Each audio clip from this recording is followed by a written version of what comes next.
दोस्तों आज हम सिस्टमैटिक इन्वेस्टमेंट प्लान यानी एसआईपी के बारे में जानेंगे और ये समझेंगे कि एक सिंपल सा इन्वेस्टर जिसको स्टॉक मार्केट की बहुत ही कम नॉलेज है वो बहुत सारे ओवर कॉन्फिडेंट इन्वेस्टर और ट्रेडर को कैसे आसानी से बीट कर सकता है।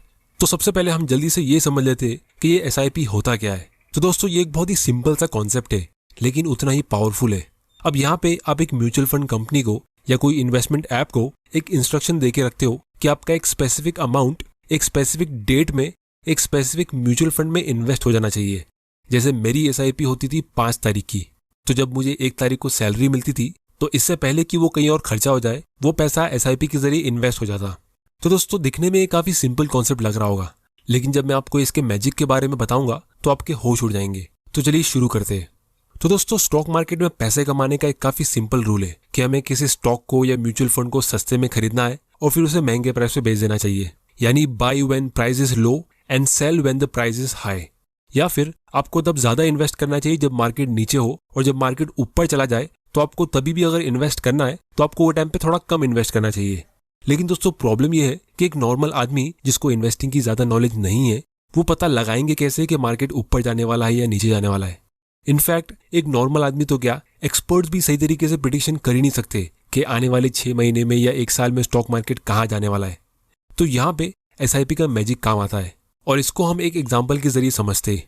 तो दोस्तों मान लो आप 5,000 रुपए की एसआईपी सेट करते हो हर महीने की 5 तारीख के लिए और वो म्यूचुअल फंड की एनएवी फिलहाल 100 की है, तो इस हिसाब से आपको उस म्यूचुअल फंड के 50 यूनिट्स मिलेंगे। फिर कुछ महीनों बाद जब वो म्यूचुअल फंड की एनएवी इंक्रीज होती है और वो 150 की हो जाती है तो आपको उसी म्यूचुअल फंड के 33.33 यूनिट्स मिलेंगे। मतलब जब प्राइस इंक्रीज होता है तो ऑटोमेटिकली आप कम यूनिट्स खरीदते हो क्योंकि आपने एक फिक्स्ड अमाउंट की एसआईपी सेट की है, ना कि एक फिक्स्ड यूनिट की। और जब मार्केट नीचे जाएगा तो आप ऑटोमेटिकली ज्यादा इन्वेस्ट करोगे।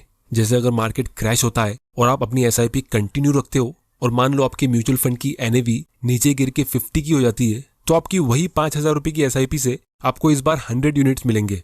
तो इसका मतलब ये है कि आप ऑटोमेटिकली ज्यादा बाय करते हो जब मार्केट नीचे होता है और जब मार्केट ऊपर जाता है तो आप ऑटोमेटिकली कम बाय करते हो क्योंकि आपने एक फिक्स्ड अमाउंट सेट करके रखा है। तो इसको हम डॉलर कॉस्ट एवरेजिंग कहते हैं।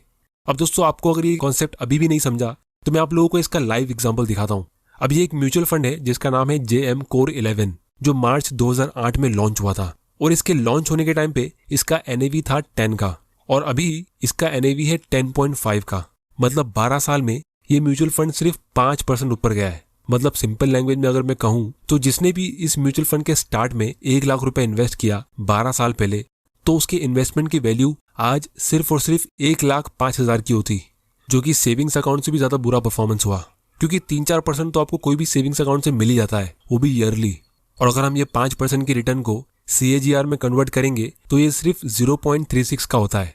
लेकिन अगर आपने इसी फंड में एसआईपी के थ्रू इन्वेस्ट किया होता और आपने सिर्फ 1,000 रुपए की एसआईपी सेट की होती तो आपने अभी तक इसमें टोटल 1.6 लाख रुपीस इन्वेस्ट किया होता और आपके पोर्टफोलियो की वैल्यू अभी होती 3.24 लाख, जो होता है 10.1% का कंपाउंडेड रिटर्न।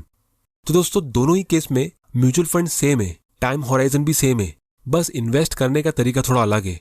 एक में आप डायरेक्टली इन्वेस्ट करते हो यानी लमसम इन्वेस्टमेंट और दूसरे में आप एसआईपी के थ्रू इन्वेस्ट करते हो। तो दोस्तों ये है मैजिक ऑफ एसआईपी। तो इसको हम टाइम डाइवर्सिफिकेशन कहते हैं। आपने पोर्टफोलियो डाइवर्सिफिकेशन के बारे में तो जरूर सुना होगा जहां पे आप अलग अलग कंपनीज का स्टॉक खरीदते हो डाइवर्सिफाई करने के लिए, लेकिन टाइम डाइवर्सिफिकेशन के बारे में नहीं सुना होगा। लेकिन ये भी एक बहुत ही इंपॉर्टेंट कॉन्सेप्ट है जो आपको आज इस वीडियो में देखने मिल रहा है। इसकी वजह से आपके लॉन्ग टर्म में लॉस होने के चांसेस बहुत कम हो जाते हैं क्योंकि यहाँ पे आप स्टॉक मार्केट को प्रिडिक्ट करने का रिस्क पूरी तरह खत्म कर देते हो। तो इसीलिए जब आप एक लमसम यानी वन टाइम इन्वेस्टमेंट करते हो तो वो एक डबल एज स्वॉर्ड की तरह काम करता है। इसका मतलब ये है कि अगर आपकी टाइमिंग परफेक्ट निकली और आप एकदम राइट टाइम पे इन्वेस्ट करते हो तो आप एसआईपी वालों से ज्यादा प्रॉफिट कमाओगे। लेकिन अगर आपकी टाइमिंग खराब निकली और आपके इन्वेस्ट करने के बाद मार्केट नीचे जाता है तो आपका रिटर्न और ज्यादा खराब होगा और आप रिग्रेट करते रह जाओगे कि काश थोड़ा सा पैसा बचा के रख लिया होता तो वो अभी इन्वेस्ट कर लेते वगैरह वगैरह। अब दोस्तों अगर हम इस फंड को एनालाइज करेंगे तो हमें यहाँ पे पता चलेगा कि इसके लॉन्च होने की टाइमिंग बहुत ही खराब थी। ये बिल्कुल मार्केट क्रैश के पहले लॉन्च हुआ था और इसके साथ में ये एक पुअर परफॉर्मिंग फंड निकला। आप देख सकते हो सेंसेक्स का रिटर्न कहाँ पर है और इसका रिटर्न कितना बुरा है। लेकिन फिर भी इतने खराब फंड में एसआईपी करने वालों को भी एटलीस्ट 10% का रिटर्न तो मिल ही गया। अब दोस्तों ये सब मैं इसलिए कह रहा हूँ क्योंकि जब पिछले साल मार्च में जब मार्केट क्रैश हुआ था तो वो इन्वेस्ट करने का बहुत ही अच्छा टाइम था, लेकिन बहुत ही कम लोगों ने वो टाइम पे इन्वेस्ट किया होगा। मैक्सिमम लोगों ने वो टाइम पे अपने शेयर्स और म्यूचुअल फंड को सिर्फ सेल किए थे। मैंने खुद अपने बहुत सारे फ्रेंड्स को कहा था कि उन्हें वो टाइम पे स्टॉक्स और म्यूचुअल फंड में इन्वेस्ट कर लेना चाहिए, लेकिन वो टाइम पे उनमें से किसी ने भी इन्वेस्ट नहीं किया, क्योंकि किसी भी बिगिनर के लिए ऐसे टाइम पे इन्वेस्ट करना बहुत ज़्यादा मुश्किल होता है। लोगों को उतनी हिम्मत ही नहीं होती है ऐसे टाइम पे इन्वेस्ट करने की। मेरे सारे फ्रेंड्स सब यही कह रहे थे कि वो मार्केट के थोड़ा सा रिकवर होने का वेट करेंगे और जब अच्छे सिग्नल दिखेंगे तब वो इन्वेस्ट करेंगे। लेकिन जिन लोगों को मैंने पहले से ही एसआईपी के लिए सजेस्ट किया था, उन्होंने अपनी एसआईपी चालू रखी थी, क्योंकि वो मार्केट के अप्स एंड डाउन्स में इन्वेस्ट करते आ रहे थे। और इसीलिए एसआईपी इन्वेस्टर्स ने पिछले साल के मार्केट क्रैश का फायदा उठाया। लेकिन जो लोग स्टॉक मार्केट में अच्छे मौके का वेट कर रहे थे, तो वो लोग अभी भी वेट ही कर रहे हैं। और बाकी लोग जिनके पास थोड़ी सी स्टॉक मार्केट की नॉलेज होती है, तो ऐसे लोगों के साथ एक चीज मैं हमेशा नोटिस करता हूँ कि वो लोग बिल्कुल ऐसे टाइम पे ऑप्टिमिस्टिक होते हैं जब मार्केट बहुत ज्यादा ओवर वैल्यूड हो जाता है, यानी वो टाइम पे आपको बाय नहीं करना चाहिए। और जब मार्केट क्रैश होता है और इन्वेस्ट करने का अच्छा मौका होता है, तो लोग वैसे टाइम पे डरे हुए होते हैं और उस टाइम पे वो कुछ एक्शन ले ही नहीं पाते। तो इसीलिए वॉरेन बफे की एक बहुत ही फेमस लाइन है कि be greedy when others are fearful and be fearful when others are greedy. तो दोस्तों, ये बोलना बहुत आसान है, लेकिन असलियत में जब मौका आता है तो वो मौका बहुत ज्यादा टाइम के लिए रहता नहीं है। और अगर आपका माइंडसेट स्ट्रांग नहीं है तो आप सिर्फ सोचते रह जाओगे और मार्केट ऊपर भी चला जाएगा। तो इसीलिए आप लोगों से मैं 2 सिंपल क्वेश्चन पूछता हूँ। दोस्तों, इन्वेस्टिंग का मतलब क्या होता है? क्या इसका मतलब ये होता है कि पैसा आपके लिए काम करे या आप पैसों के लिए काम करें? जब आपने एक बार अपनी ऑफिस में मेहनत करके पैसा कमा लिया है, तो वापस उसके लिए आपको काम करने की क्या जरूरत है? तो ये एसआईपी आपको एक ऐसा मौका देता है जहां पे आप स्टॉक मार्केट के जरिए पैसिव इन्वेस्टिंग कर सकते हो और अपने पैसों को काम पे लगा सकते हो। फिर दूसरा सवाल आप लोगों के लिए मेरा ये है कि हम इन्वेस्टिंग करते क्यों है? क्या हम इसलिए इन्वेस्टिंग करते ताकि हम ऑफिस के बाहर निकल के मार्केट को लेके चिंता करते रहे, या हम इसलिए इन्वेस्टिंग करते ताकि हमारे पैसों की चिंता दूर हो जाए? तो अगर आप अपनी वेल्थ को ग्रो करने के लिए अपना सारा फ्री टाइम फाइनेंशियल न्यूज और मार्केट गुरु को देखने में लगा दोगे, तो आप लाइफ को एंजॉय कब करोगे? तो इसीलिए एसआईपी का एडवांटेज ये है कि आपको मार्केट की चिंता करने की जरूरत ही नहीं पड़ेगी। मार्केट ऊपर जा रहा है या नीचे, आपको इससे कुछ टेंशन ही नहीं होगा। अगर स्टॉक मार्केट ऊपर जाएगा तो भी बढ़िया, क्योंकि वो टाइम पे आपके इन्वेस्टमेंट की वैल्यू बढ़ जाएगी। और अगर मार्केट नीचे जाएगा तो भी बढ़िया, तो आपको ज्यादा यूनिट्स खरीदने मिलेंगे। फिर दोस्तों, इसका अगला बेनिफिट ये है कि आप एक अच्छी हैबिट क्रिएट करोगे डिसिप्लिन के साथ सेविंग्स और इन्वेस्टिंग करने की। क्योंकि अगर आपकी सेविंग्स नहीं भी होती है तो भी आप एसआईपी के जरिए वेल्थ क्रिएट कर सकते हो। उसके लिए आपको सिर्फ एक ही काम करना है। आपको एसआईपी की डेट ऐसी रखनी है कि जैसे ही आपको अपनी सैलरी मिलती है तो सबसे पहले उसका एक पोर्शन एसआईपी के थ्रू इन्वेस्ट हो जाना चाहिए। जैसे मेरी सैलरी फर्स्ट को आती थी तो मैंने 5th की एसआईपी सेट की थी। और अगर आप अपनी सैलरी का 10-20% एसआईपी के थ्रू इन्वेस्ट करते हो तो आपको पता भी नहीं चलेगा आप इन्वेस्ट कर रहे हो, और कुछ ही महीनों में आपकी आदत भी हो जाएगी और आप अपने लिए एक सिस्टम क्रिएट कर दोगे जहां से आप अपनी वेल्थ ऑटोमेटिकली ग्रो कर सकते हो। फिर दोस्तों, इसका अगला बेनिफिट ये है कि आप एक छोटे से अमाउंट से भी शुरू कर सकते हो। 500 रुपीज से आप एक साथ 500 कंपनीज में इन्वेस्ट कर सकते हो। फिर दोस्तों, इसका सबसे लास्ट और सबसे इंपॉर्टेंट बेनिफिट ये है कि इसके जरिए आप पावर ऑफ कंपाउंडिंग का फायदा उठा सकते हो। क्योंकि कंपाउंडिंग के पावर में सबसे इंपॉर्टेंट कंपोनेंट होता है टाइम।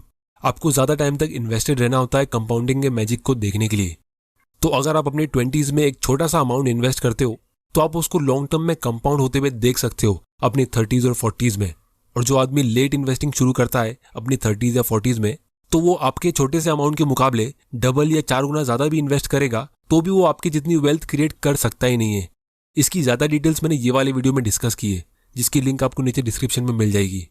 तो एसआईपी इतना पावरफुल इसीलिए है क्योंकि ये इन्वेस्टिंग से इमोशन को ऑटोमेटिकली निकाल देता है।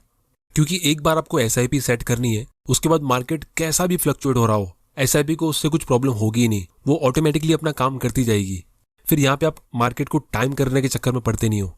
फिर तीसरा बेनिफिट ये है कि आप जब मार्केट क्रैश होता है तभी भी इन्वेस्ट करते रहते हो और ज्यादा यूनिट्स खरीदते हो, वरना अक्सर लोग ऐसे मौके को मिस कर देते हैं। फिर चौथा बेनिफिट ये है कि यहाँ पे आपको टाइम डाइवर्सिफिकेशन मिलता है। और सबसे लास्ट और सबसे इंपॉर्टेंट बेनिफिट, आप जल्दी इन्वेस्टिंग शुरू करके कंपाउंडिंग का फायदा उठा सकते हो। तो इसीलिए अगर आपको स्टॉक मार्केट के बारे में कुछ भी पता नहीं है तो भी आप इस एसआईपी के जरिए इन्वेस्टिंग कर सकते हो और अपने लिए वेल्थ क्रिएट कर सकते हो। और लॉन्ग टर्म में आप बहुत सारे ओवर कॉन्फिडेंट इन्वेस्टर्स को आसानी से बीट कर लोगे। इसके लिए ना आपको फाइनेंस की डिग्री चाहिए, ना आपको कोई स्टॉक मार्केट के गुरु को फॉलो करना होगा, ना आपको रोज मार्केट के उतार चढ़ाव के बारे में टेंशन लेना होगा। मेरा